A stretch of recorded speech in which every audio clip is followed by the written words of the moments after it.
Hello दोस्तों, black clover के इस एपिसोड की स्टार्टिंग में हम टाउन को देखते हैं और बहुत सारे लोग वहां से भाग रहे थे क्योंकि 5 हेड ड्रैगन वापस से जाग चुका था। तब उन्हें विश्वास होता है कि पुरानी सभी बातें सच हैं और अगर वो लोग वहां से ना भागते तो वो बहुत ही बड़े ट्रबल में होते। फिर वो लोग कहते हैं, लेकिन हमारे शोगन और बाकी लोग कैसे डील करेंगे इस बड़े मॉन्स्टर से। फिर एक बूढ़ा दद्दू कहता है, हमारे शोगन और र्यूजन 7 कोई ना कोई रास्ता ढूंढ लेंगे इसे हराने के लिए। फिर हम देखते हैं उनकी फाइट को जहां केजुकाकू ने सिस्टर लिली पर अटैक कर दिया था। फिर सिस्टर लिली अपने स्पेशल मैजिक से केजुकाकू पर अटैक करती है लेकिन केजुकाकू बच जाती है। यहाँ पर इचिका भी अपने डार्क योजुत्सु से ब्लैक वॉरियर मॉड में आ जाती है। वो कहती है, केजुकाकू तुम हमेशा बहुत ज्यादा कर देती हो जब तुम सोचती नहीं हो। सिस्टर लिली इचिका की पावर देखकर कहती है, तुम्हारा मैजिक पावर बहुत ही गजब का है, लेकिन क्या ये सच में ठीक है कि तुम मेरे खिलाफ हो। तभी हम देखते हैं कि 5 हेड ड्रैगन र्यूजन 7 पर अटैक कर देता है और एक ड्रैगन तो मुंह से ब्लास्ट मार रहा था। सिस्टर लिली कहती है, अगर तुम लोगों ने जल्दी कुछ नहीं किया तो ये 5 हेड ड्रैगन सब कुछ डिस्ट्रॉय कर देगा। हम देखते हैं कि 5 हेड ड्रैगन पूरे टाउन को घेर लेता है। तब इचिका कहती है, ऐसा नहीं होने वाला है क्योंकि हमें हमारे लॉर्ड लीड कर रहे हैं जो सब कुछ देख सकते हैं। तभी हम एक फ्लैशबैक देखते हैं जहां रियू र्यूजन 7 के 5 मेंबर्स को बता रहा होता है कि एनिमी अटैक करने वाला है और एक बहुत ही बड़ी वॉर होने वाली है लैंड ऑफ द सन में। रियू उन्हें अपने एनिमीज के बारे में बताता है जो लूसियस के सबऑर्डिनेट्स हैं जिन्हें पैलेडिन कहा जाता है। 3 पैलेडिन बहुत ही ज्यादा स्किल्ड होने वाले हैं और यहाँ सिर्फ र्यूजन 7 के मेंबर्स ही उनके साथ फाइट कर सकते हैं। उनमें से एक पैलेडिन स्पेशल और वाटर मैजिक यूज कर सकता है, दूसरा आइस मैजिक यूज कर सकता है और तीसरा पैलेडिन शायद कुछ ऐसा मैजिक यूज कर सकता है जिससे वो मैजिकल मॉन्स्टर्स या एनिमल्स को कंट्रोल कर सकता है। रियू बताता है कि ये लोग जब आएंगे तो 5 हेड ड्रैगन की सील को तोड़ देंगे और ऐसा लग रहा है कि ये लोग सुबह अटैक करने वाले हैं। तब र्यूजन 7 के मेंबर्स कहते हैं, तो सबसे पहले हम उन सभी को निपटा देंगे, लेकिन रियू उन्हें मना कर देता है और कहता है, पहले हमें इस जगह के लोगों को बचाना पड़ेगा। अगर वो बिना तैयारी के इस फाइट में घुस जाते हैं तो चाहे रिजल्ट कुछ भी हो, वो लोग हारे या जीते, बहुत बड़ा डैमेज होगा। हमारे एनिमी इतने केपेबल हैं कि वो खुद को डेथ से वापस ला सकते हैं। रियू कहता है, हमें हमारे लोगों की जानों की चिंता करनी पड़ेगी और इसलिए हम अपने लोगों को इस जगह से इवैक्यूएट करेंगे, यानी बाहर निकालेंगे। तब र्यूजन 7 के मेंबर्स कहते हैं, वो लोग हम पर 5 हेड ड्रैगन के साथ अटैक करने वाले हैं जो एक लेजेंडरी मॉन्स्टर है जिसने हमारे लैंड ऑफ सन को लगभग डिस्ट्रॉय कर दिया था। हम लोग इसे कैसे हैंडल कर सकते हैं। रियू जवाब देता है, इससे पहले हमने जितने भी एनिमीज से फाइट की है ये एनिमी सबसे ज्यादा स्ट्रांग है, लेकिन मुझे तुम लोगों पर भरोसा है कि तुम लोग उन्हें हरा सकते हो। अब हम प्रेजेंट में देखते हैं जहां र्यूजन 7 के मेंबर सोचते हैं कि हमें ये फाइट जीतना ही है। उन्होंने हमसे कुछ ऐसा कहा था कि हमारे पास कोई चॉइस नहीं है, हमें ये फाइट हर हाल में जीतनी पड़ेगी। यहाँ हम देखते हैं कि केजुकाकू एक ड्रैगन के फेस पर अटैक कर देता है अपने snow Yojutsu blood stain silver fox से और उसके फेस को डिस्ट्रॉय कर देती है। दूसरा मोटा अपने अर्थ योजुत्सु का यूज करता है विजडम किंग बुद्धिस्ट प्रीस्ट से एक बहुत बड़ा बुद्धिस्ट क्रिएट करता है और दूसरे ड्रैगन के फेस को भी डिस्ट्रॉय कर देता है। इसके बाद हम देखते हैं कि वो बंदा जो हर टाइम मास्क पहनता है अपने विंड योजुत्सु ग्लेशियल ब्लेड का यूज करता है और एक और ड्रैगन के फेस को डिस्ट्रॉय कर देता है। फिर यहाँ पर इमारी लाइटनिंग युजुत्सु का यूज करती है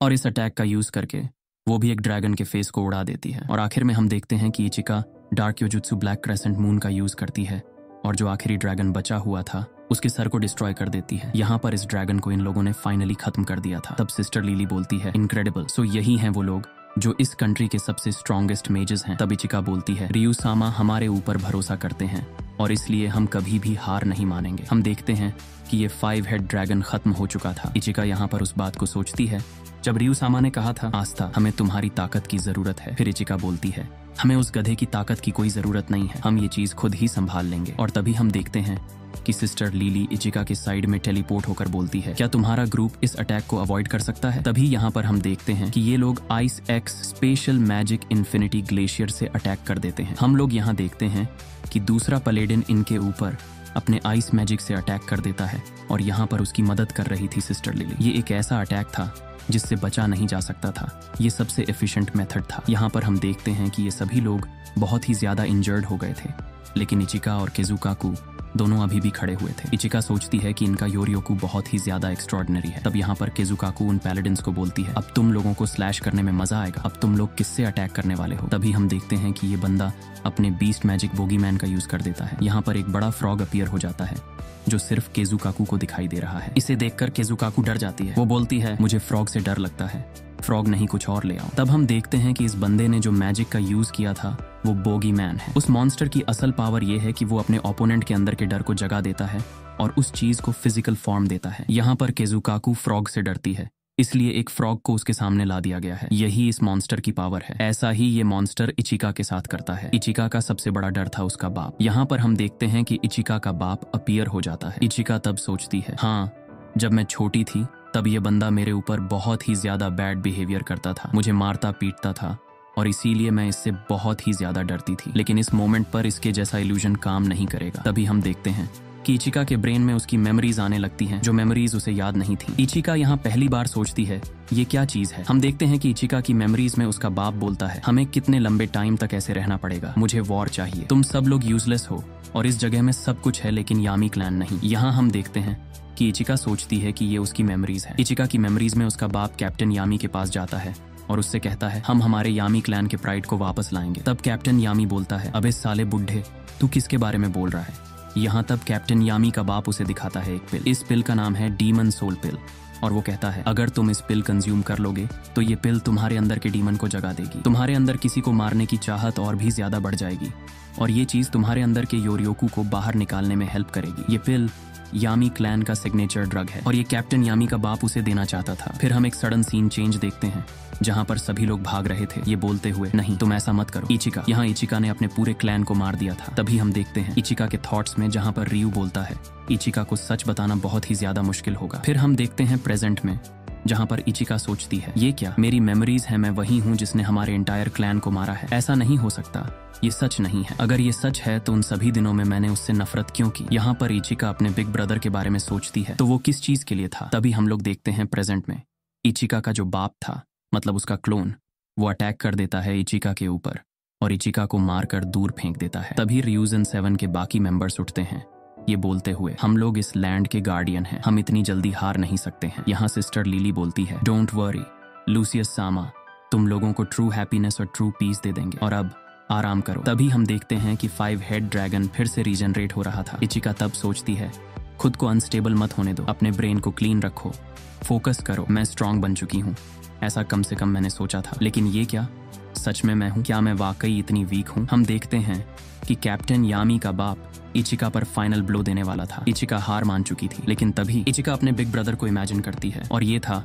आस्था। आस्था ने इचिका को बचा लिया था और आस्था इस अटैक को रोकते हुए बोलता है, तुम क्या सोचते हो, तुम क्या कर रहे हो मेरे बेनिफैक्टर के साथ। हम देखते हैं सिस्टर लिली आस्था को देखकर शॉक हो जाती है, आस्था यहाँ पर किस लिए है। तब हम देखते हैं आस्था ने इचिका को बचा लिया था। तब यहाँ लीबे बोलता है, ये किसी टाइप का ट्रांसफॉर्मेशन मैजिक है, ये हमारे एनिमी का स्पेल है और इसे देखकर लगता है कि ये इचिका के रिलेटिव है, ये बेसिकली इचिका को एक इल्यूजन दिखा रहा है। और आस्था कहता है, हाँ मैंने भी ऐसा ही सोचा था, यहाँ पर कोई भी ऐसा नहीं है जो इचिका को फेयर फाइट में हरा सके। फिर पहला पैलेडिन बोलता है, ह्यूमन हार्ट बहुत वीक होते हैं, ये तुम्हारे स्किल के लिए भी सही है ना। इसे देखकर ऐसा लगता है कि इस लड़की के पैर कांप रहे हैं, वो ठीक से लड़ भी नहीं सकती है। मैंने सुना था कि वो अपने एरिया की सबसे स्ट्रॉन्ग मेंबर्स में से एक है, ये तो होपलेस है, इसे देखना भी बहुत पेनफुल है। सभी ह्यूमंस किसी ना किसी चीज से डरते हैं, यहाँ तक कि तुम भी डरती हो। फिर हम देखते हैं कि इचिका के बाप का इल्यूजन बदल जाता है और आस्था का फॉर्म ले लेता है, जो कहता है, मैं विजर्ड किंग नहीं बन सकता। आस्था का सबसे बड़ा डर यही है। फिर पैलेडिन बोलता है, तुम खुद से ही सबसे ज्यादा डरते हो, मैं इसके बाद तुम्हें आजाद कर दूंगा, मर जाओ और लूसियस सामा के ब्लेसिंग्स को एक्सेप्ट कर लो। और आस्था सोचता है, मैं इसे देख नहीं सकता। यहाँ पर आस्था का क्लोन उसकी तरफ बढ़ते हुए कहता है, मेरे पास उतना ज्यादा टैलेंट नहीं है जितना यूनो के पास है। फिर आस्था सोचता है, मैं यहाँ पर खुद से डर रहा हूँ। तभी हम देखते हैं कि आस्था अपने वीक सेल्फ को काट देता है, मतलब क्लोन आस्था डिस्ट्रॉय हो जाता है। हमारा मेन आस्था बोलता है, मैं अभी वापस आया हूँ अपनी वीकनेस को काटते हुए, तो ये सब कुछ मेरे साथ नहीं चलेगा। इसे देख इचिका हैरान रह जाती है। फिर मुशोगा इचिका के पास आकर कहता है, ये बेवकूफ जब हमारे साथ ट्रेनिंग कर रहा था तो इसने सच में अपना आंसर ढूंढ लिया है, इसने समझ लिया है कि ये क्या मिस कर रहा था। आस्था सोचता है, मेरे पास कोई टैलेंट नहीं है और इसलिए मुझे स्ट्रांग बनना पड़ेगा, मुझे हार्ड वर्क करना पड़ेगा इसे रियलिटी में बदलने के लिए, मुझे सब कुछ झोंकना पड़ेगा, मुझे एक्सपीरियंस हासिल करना पड़ेगा, मुझे उन जीनियस से ज्यादा करना पड़ेगा जिनके पास पहले से ही सब कुछ है, क्योंकि मेरे पास कोई टैलेंट नहीं है, मेरे पास हेजिटेट करने और डरने का टाइम नहीं है, मुझे बस स्ट्रांग बनना है ताकि मैं जीत सकूं ताकि मैं प्रोटेक्ट कर सकूं, ताकि मैं बचा सकूं। अगर तुम किसी से हार जाते हो तो उसके बाद उससे ज्यादा स्ट्रांग बनो, ताकि तुम उससे कभी भी हार ना सको। लगातार स्ट्रांग होते जाओ, और मैं ऐसा ही एक विजर्ड किंग बनना चाहता हूँ। फिर आस्था सीरियस होकर कहता है, मुझे सबसे स्ट्रांग बनना है। तब हम देखते हैं कि पहला पैलेडिन डर जाता है। उस मोमेंट में उसके अंदर का बीस्ट जाग उठा। उसने इस मोमेंट में पहचान लिया है कि आस्था एक बहुत ही स्ट्रांग एनिमी है। उसने अपने इंस्टिंक्ट से समझ लिया है। फिर वो आस्था पर अटैक करता है बीस्ट मैजिक होली हंटिंग से। इसके मूवमेंट्स बहुत ही ज्यादा इंसेन लेवल के थे। तब ये बंदा बोलता है, एक ह्यूमन कभी भी एक पैलेडिन से मुकाबला नहीं कर सकता, लूसियस सामा को छोड़कर। तब आस्था शांत हो जाता है और सोचता है, मैंने र्यूजन 7 के साथ ट्रेनिंग की है। फिर ये बंदा आस्था पर अटैक करते हुए कहता है, अगर ये अटैक तुम पर हिट हो गया तो तुम तुरंत मारे जाओगे। आस्था शांत होते हुए सोचता है, इस पॉइंट पर मैं सब कुछ देख सकता हूँ। ये बंदा आस्था के पीछे से अटैक करता है, लेकिन आस्था उसे देख लेता है और उसके ऊपर क्विक अटैक कर देता है। एक ही स्लैश में उसे खत्म कर देता है। इचिका ये देखकर शॉक हो जाती है। यहाँ इचिका बोलती है, हमारे एनिमी का योरियोकू चेंज हो चुका है। नहीं, वो योरियोकू खत्म हो चुका है। तब मुशोगा कहता है, मुझे यकीन है कि इस बंदे ने इस पैलेडिन के मैजिक पर स्लैश किया है। ये बेवकूफ सिर्फ ज्यादा सोच रहा था। इससे कोई फर्क नहीं पड़ता कि ये स्पेल कितना इनक्रेडिबल है। उसे सिर्फ अपने ओपोनेंट्स को स्पॉट करना पड़ेगा जब उसका ओपोनेंट अपना स्पेल कास्ट कर रहा होगा, क्योंकि एंटी मैजिक सभी मैजिक को इरेज कर सकता है और वो जीतता भी है, चाहे उसके सामने क्या हो। यही है अल्टीमेट काउंटर स्ट्राइक। तब आस्था यहाँ बोलता है, सिस्टर लिली, मैं तुम्हें बचा कर रहूंगा। और इसी के साथ ब्लैक क्लोवर का एपिसोड खत्म होता है।